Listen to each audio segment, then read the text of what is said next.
नमस्कार, आप देख रहे हैं जोहार झारखंड और मैं हूं आपके साथ साक्षी झा। चलिए अब करते हैं बुलेटिन की शुरुआत। तो धनबाद पुलिस 141 करोड़ की ठगी मामले में बड़ी कार्रवाई की है। इस मामले में नामजद आरोपी राखी अग्रवाल को अहमदाबाद से गिरफ्तार कर धनबाद लाया गया, जहां कोर्ट में पेश करने के बाद न्यायिक हिरासत में भेजा गया। अहमदाबाद के रहने वाले नारायणी कोक प्राइवेट लिमिटेड के मैनेजिंग डायरेक्टर पवन की शिकायत पर पुलिस ने कार्रवाई की है। करोड़ों के गबन मामले में 2 आरोपी पहले से गुजरात के जेल में बंद है, जबकि 4 आरोपी फरार हैं, जिसकी तलाश जारी है। तो देखिए, धनबाद से खबर हम आपको दिखा रहे, अहमदाबाद से राखी की गिरफ्तारी की गई है। 2024 में ठगी से ये जुड़ा मामला है, जहां 4 आरोपी फरार बताए जा रहे हैं, जिनकी तलाश अभी जारी है। संजय, संदीप अग्रवाल, सचिन अग्रवाल आरोपी हैं। मैंने 5,85,00,000 रुपया दिया उसको, और उसके साथ में बात हुआ एक सर्टन डेट तक वो मेरा पैसा वापस कर देगा, और जो व्यापार का जो नियम होता है कंपनी लॉ के हिसाब से, उसका हमको वो अलग से दे देगा। लेकिन उसने इस बीच उसने गुजरात में मेरे साथ, मैंने एक वसल उसकी दुबई की कंपनी को 89 करोड़ का बेचा था। उसके अंदर में वो 89 करोड़ उसने मेरे साथ घपला किया, और वो 89 करोड़ रुपया में जो पेमेंट आया वो अपने दूसरे अकाउंट में ले गया, मेरे अकाउंट में नहीं दिया। जिसके चलते गुजरात में एक केस हुआ, जिसमें संजय अग्रवाल, सचिन अग्रवाल पिछले 5.5 महीने से गांधीधाम की जेल में है। खबर खूंटी से है, जहां कामता डैम में डूबे युवक का शव बरामद हुआ है। एनडीआरएफ ने 2 घंटे खोजबीन कर शव निकाला। जानकारी के मुताबिक अग्निगढ़ा गांव का युवक आकाश अपने दोस्तों के साथ डैम में नहाने गया था। इस दौरान वो पानी में डूब गया। तो देखिए, खूंटी से मैं आपको बड़ी खबर दिखा रही, जहां कामता डैम में एक शख्स डूब गया, जिसको एनडीआरएफ ने खोजबीन कर उसका शव निकाला। 3 बजे ऑपरेशन स्टार्ट किया और लगभग 2 घंटे में डिप डाइवर ने अपने पूरा मेहनत से काम किया। और खबर हजारीबाग से है, जहां बरकट्टा थाना क्षेत्र अंतर्गत पचरुखी तिलैया स्थित महावर पहाड़ के समीप बंद पड़े पत्थर खदान में डूबे सौरभ का शव बरामद कर लिया गया है। करीब 24 घंटे बाद एनडीआरएफ की टीम ने शव को बरामद किया है। जानकारी के मुताबिक सौरभ अपने दोस्तों के साथ खदान में नहाने गया था। इसी दौरान वो गहरे पानी में डूब गया। घटना के बाद से ही ग्रामीण और प्रशासन की टीम लगातार खोजबीन में जुटी थी। एनडीआरएफ ने रेस्क्यू ऑपरेशन चलाकर शव को बाहर निकाला। ग्रामीणों का आरोप है कि क्षेत्र में अवैध पत्थर खदान के कारण ऐसी घटनाएं हो रही है, लेकिन प्रशासन इस पर ध्यान नहीं दे रहा है। ग्रामीणों ने मृतक के परिजनों को 50 लाख रुपए मुआवजा देने और दोषियों पर कार्रवाई की मांग की है। क्यों खदान चला आप लोग के हाजिर रहते हुए भी, तो आज ऐसी स्थिति हुई, हमारा बच्चा चला गया, बच्चा तो आप नहीं दे सकते हैं। अगर हम लोग का मुआवजा नहीं मिलेगा और कड़ी कार्रवाई नहीं होगी तो हम लोग नेशनल हाईवे 2 को भी जाम करने में पीछे नहीं हटेंगे। ये कहते हैं कि प्रशासन से कि इस पर कड़ी कार्रवाई करे, जो खदान का मालिक है, और बीडीओ साहब से, सीओ साहब से भी निवेदन करते हैं कि परिवार को मुआवजा मिले ताकि इनको ढाढ़स बनाया जा सके। जब संभव नहीं हो पाया तो हम लोग फिर दोबारा गोताखोर को बुलाए थे। 10-11 बजे तक अपना काम किया, लेकिन सफल नहीं रहे। फिर अभी एनडीआरएफ की जो टीम आई है, इसके तहत अभी हम लोग को सफलता मिली है। चलिए, इसी की बात है, अभी मिल गया है। कितना देर के बाद सबको बरामद किया गया सर? तकरीबन आपका 24 घंटा हो ही गया। धनबाद डीआरएम कार्यालय में सीबीआई की टीम ने दबिश दी है। बता दें, senior electrical engineer Sanjeev Kumar के चैम्बर में छापा मारते हुए सीबीआई टीम ने 50,000 रुपए रिश्वत लेते हुए गिरफ्तार किया है। इंजीनियर को पकड़ने के बाद टीम ऑफिस में जांच कर रही है। इसके साथ ही सीबीआई की एक टीम ने इंजीनियर के आवास पर भी दस्तक दी। बताया जा रहा है कि ठेकेदार अभिजीत झा से रेलवे ठेका की राशि भुगतान करने के एवज में रिश्वत मांगी गई थी। ठेकेदार ने सीबीआई से रिश्वत मांगने की शिकायत की थी, जिसके बाद जाल बिछाकर इंजीनियर को दबोच लिया गया। सीबीआई की कार्रवाई से डीआरएम कार्यालय में हड़कंप मच गया। अधिक जानकारी दे रहे संवाददाता संजय गुप्ता। धनबाद डीआरएम कार्यालय में सीबीआई की टीम ने दबिश दी है। अभी हम डीआरएम कार्यालय में है, जहां पर की वरीय विद्युत अभियंता संजीव कुमार के कार्यालय में सीबीआई की टीम मौजूद है। बताया जा रहा है कि अभिजीत झा नाम के रेल संवेदक से 50,000 रुपये की रिश्वत लेते हुए सीबीआई की टीम ने संजीव कुमार को पकड़ा है। और अभी हम उसी वरीय विद्युत अभियंता के कार्यालय के सामने हैं।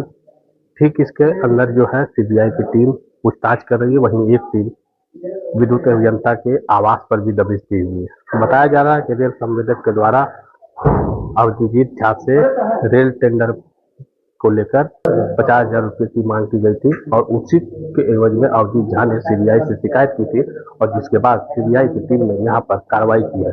फिलहाल पिछले 1-2 घंटे से पूछताछ चल रही है और इस पूछताछ में और क्या खुलासे होते हैं उसका इंतजार करना होगा, लेकिन सीबीआई की टीम की दबिश के बाद रेल डीआरएम में जरूर खलबली मची हुई है। संजय गुप्ता, न्यूज 18, धनबाद। हजारीबाग में बड़का गांव थाना क्षेत्र के नापो खुर्द गांव में हिंसक घटना हुई थी। इसके विरोध में बीजेपी और आजसू कार्यकर्ताओं ने बड़का गांव मुख्य चौक पर विधायक रोशन लाल चौधरी के नेतृत्व में धरना प्रदर्शन किया और क्राइम के बढ़ते ग्राफ पर सरकार को घेरा। उन्होंने मृत रोहित साव और प्रदीप साव के परिजनों को 50-50 लाख रुपए मुआवजा, उनकी पत्नियों को नौकरी और बच्चों की पढ़ाई की व्यवस्था करने की मांग की। पूर्व विधायक अंबा प्रसाद ने भी आरोप लगाया कि क्षेत्र में अपराधियों और नशे के गिरोह को संरक्षण मिल रहा है। घटना के बाद आक्रोशित ग्रामीणों ने बड़का गांव चौक को जाम कर दिया और आरोपियों की गिरफ्तारी की मांग की। मामले की गंभीरता को देखते हुए पुलिस बल तैनात कर दी गई है। तो घटना को अंजाम किया गया है कि अपराधियों का जो मनोबल बढ़ा है। एक गाड़ी में पुलिस का कोड लगा के चलना इतना कीमत है अपराधियों का, इस बात को निश्चित रूप से यदि यहाँ महिला का अवैध कारोबार घटना नहीं है। खबर हजारीबाग से है, जहां बड़का गांव थाना क्षेत्र के नापो खुर्द गांव में तेज रफ्तार कार ने कई लोगों को रौंद दिया।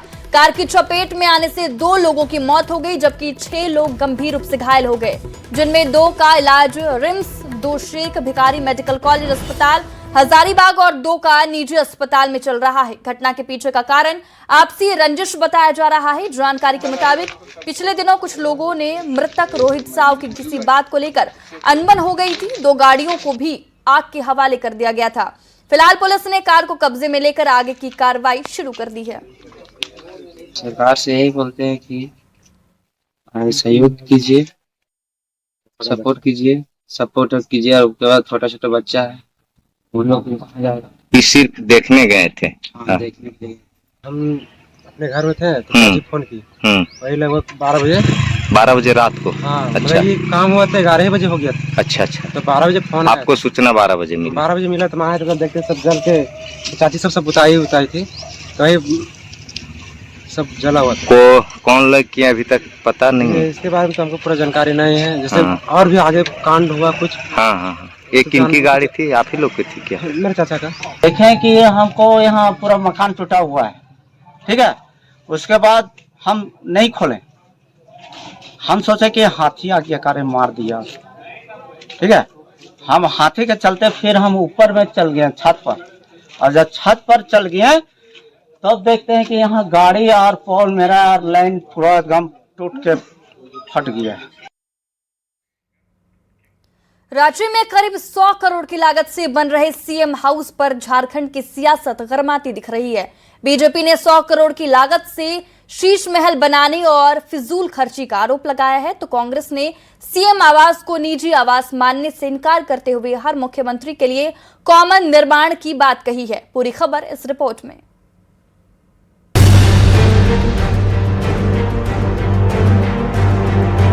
झारखंड की राजधानी रांची में मुख्यमंत्री के लिए बन रहे नए आवास पर सियासी संग्राम की शुरुआत हो गई है।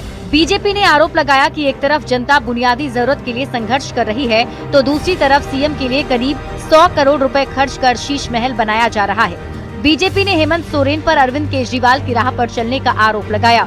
जनता जूझे रोजी रोटी के संघर्ष में, मुख्यमंत्री रहेंगे 100 करोड़ के शीश महल में।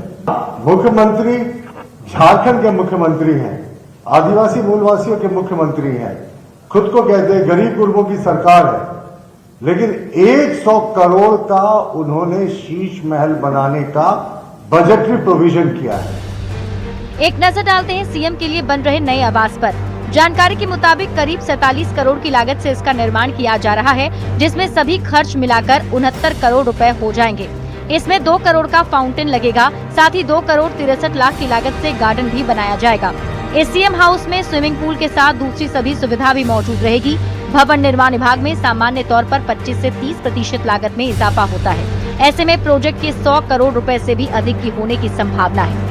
बीजेपी ने इसके साथ ही पूछा है कि जब स्मार्ट सिटी इलाके में नया राजभवन और मुख्यमंत्री आवास बनाया जाएगा, तब ऐसे में जनता के पैसे की फिजूल खर्ची क्यों?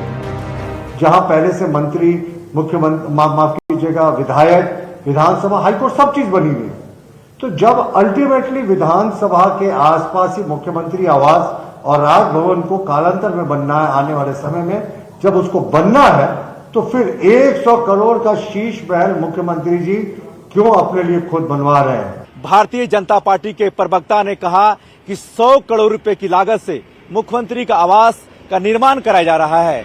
आदिवासी और मूलवासी की बात हमेशा हेमंत सोरेन करते हैं, लेकिन 100 करोड़ रुपए की लागत से जो आवास का निर्माण कराया जा रहा है, क्या जरूरी है? बीजेपी के वार पर पलटवार करने का जिम्मा उठाया कांग्रेस ने। कांग्रेस प्रवक्ता ने बीजेपी नेताओं के अल्प ज्ञान पर सवाल उठाए और इसे सीएम का निजी आवास की जगह मुख्यमंत्री आवास बताया, जिसमें भविष्य में बनने वाले सभी मुख्यमंत्री निवास करेंगे। मुख्यमंत्री आवास एक डेजिग्नेटेड आवास होता है, जिसमें राज्य का मुखिया होता है। रघुवर दास जी के समय में विधानसभा का निर्माण हुआ, रघुवर दास जी ने अपने लिए उसका निर्माण करवाया था क्या, या राज्य के विधायकों के लिए करवाया था? झारखंड जैसे पिछड़े राज्य के लिए 100 करोड़ की लागत से बन रहा नया सीएम आवास निर्माण से पहले ही चर्चा में आ गया है। कैबिनेट से प्रस्ताव पारित होने के बाद हेरिटेज बिल्डिंग को ध्वस्त कर नए निर्माण पर बीजेपी हमलावर है। साथ ही फिजूल खर्ची का भी आरोप लगा रही है, जिसे लेकर सियासत गरमाने के भी आसार दिख रहे हैं। रांची से न्यूज 18 के लिए निरंजन सिंह के साथ गौरव झा की रिपोर्ट।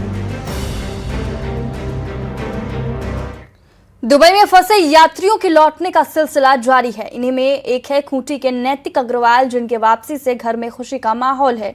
नैतिक अग्रवाल कल देर रात दुबई से वापस लौटे हैं। परिजनों ने प्रधानमंत्री नरेंद्र मोदी को धन्यवाद दिया है। बता दें, नैतिक व्यवसाय के सिलसिले में दुबई गया था और वहां फंस गया था।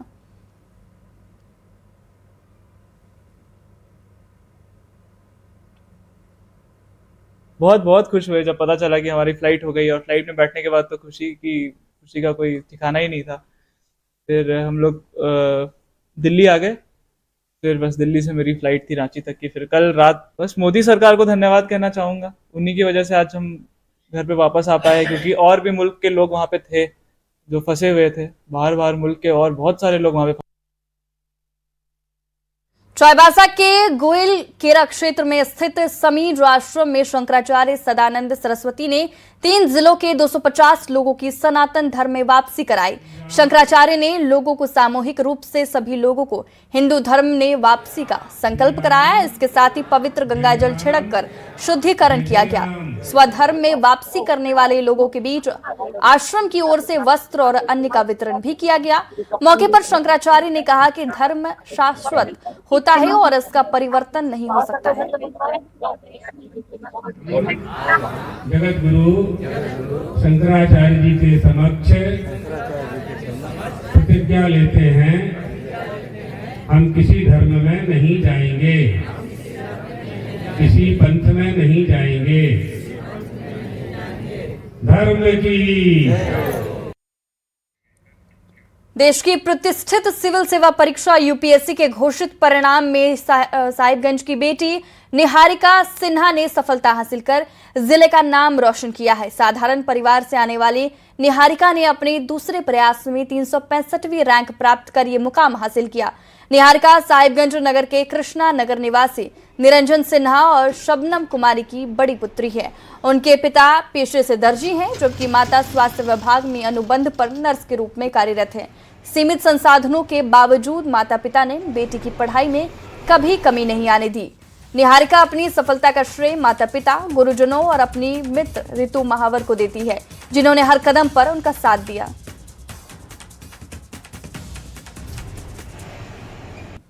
तो 2006 से ही वो मन में ठान ली कि हमको यही बनना है, इसी में आगे बढ़ना है। अब मेहनत करते करते वो साहिबगंज जेवियर से मैट्रिक टॉप की थी 96.6% लाके। अटेम्प्ट पीटी निकला, सेकेंड और मेंस नहीं निकल पाया। उस निराशा को वो पीछे छोड़ते हुए फिर तैयारी की और फर्स्ट अटेम्प्ट में भी फिर पीटी निकाल ली, फिर मेंस भी निकाल ली, इंटरव्यू निकाल ली। मैं साहिबगंज झारखंड की निवासी हूँ। मुझे इस साल यूपीएससी सिविल सर्विस परीक्षा 2025 में ऑल इंडिया रैंक 365 हासिल हुई है। मेरी सक्सेस का सारा श्रेय मेरे माता पिता, मेरी छोटी बहन और मेरी बचपन की दोस्त को जाता है। ये मेरा दूसरा अटेम्प्ट था। मेरे पहले अटेम्प्ट में मेरा मेंस क्लियर नहीं हो पाया था और इस साल मैंने अपना इंटरव्यू दिया पहली बार और फाइनली मुझे रैंक हासिल हुई। तो थैंक यू सो मच। और इस वक्त की बड़ी खबर बिहार से आ रही है, जहां नवादा से बड़ी खबर यह है, जहां सदर अस्पताल में भीषण आग लग गई है। सर्जिकल वार्ड के पास बने दवा भंडार रूम में यह आग लगी है। मौके पर पहुंची अग्निशमन की कई गाड़ियां आग पर काबू पाने की कोशिश कर रही है। वहीं सर्जिकल वार्ड को खाली कराया गया है। आग बुझाने में अग्निशमन की टीम जुट गई है। तो बड़ी खबर ये बिहार के नवादा से हम आपको दिखा रहे हैं, जहां पर देखिए सदर अस्पताल में ये भीषण आग लगी की घटना सामने आई है। इस खबर पर आगे की जानकारी देने के लिए हमारे संवाददाता अनिल विशाल जुड़ गए हैं। आग कैसे लगी है अनिल? जी देखिए, अभी इसकी तो पुष्टि नहीं हो सकी क्योंकि ये जो दवा भंडार केंद्र जो है वो अभी कुछ साल पहले ही बनाया गया था। हालांकि इसे बनाने के लिए जो स्थान जो था वो बिल्कुल ही पर्याप्त नहीं था। कई बार अस्पताल प्रबंधन के कुछ विभाग के लोगों ने इस पे आपत्ति भी जताई थी और जिसका डर था आज वही हुआ। और मतलब जबरन आप कह सकते हैं कि जबरन उस स्थान पे वहाँ कभी यात्री शेड हुआ करता था। अस्पताल में जो लोग आते थे उन्हें उनके ठहरने के लिए वो जगह बनाई गई थी और उसे जबरन अस्पताल प्रबंधन के द्वारा बैरिकेड कर झाँप कर उसे दवा भंडार केंद्र बनाया गया था और आज वो पूरी तरह से आग के हवाले में जा चुका है। और एहतियातन सर्जिकल वार्ड में जितने भी मरीज थे उसे शिफ्ट कराया गया दूसरे वार्ड में। आग को बुझाने का काम लगातार जारी है। अग्निशमन की लगभग 4 गाड़ियां जो है अभी आ चुकी हैं और अस्पताल के जो है कुछ अलग अलग हिस्सों में भी जो है आग ना फैले उसके लिए एहतियातन कई जगह की खिड़की और दरवाजे को तोड़ा जा रहा है, क्योंकि सिविल सर्जन कार्यालय से भी बड़ी मात्रा में धुआं निकल रही है। और लोग जो है यहाँ पर जितने भी आसपास के लोग थे, पीछे जस्ट उसके पीछे ब्लड बैंक है और कई महत्वपूर्ण दस्तावेज भी सीएस कार्यालय में रखे हैं। तो कहीं न कहीं यह अस्पताल प्रबंधन की एक बड़ी लापरवाही भी देखने को मिल रही है कि जिस स्थान पे यात्री कभी लोग जो आते थे उनके बैठने के लिए जगह हुआ करता था, उसे अस्पताल प्रबंधन ने जबरन दवा भंडार केंद्र बनाया और आज वह जो है आग की चपेट में आया है। हालांकि अभी कारण अभी पता नहीं चल सका है। मौके पर अस्पताल के जितने भी बड़े अधिकारी है वो पहुंच चुके हैं। सदर अस्पताल के उपाधीक्षक पहुंच चुके हैं और अग्निशमन विभाग के कई अधिकारी जो है वो पहुंच चुके हैं और आग बुझाने का काम जो है वो अभी लगातार जारी है। जी बहुत धन्यवाद अनिल इन तमाम जानकारी के लिए। चलिए अब बढ़ते हैं बोकारो में आगे।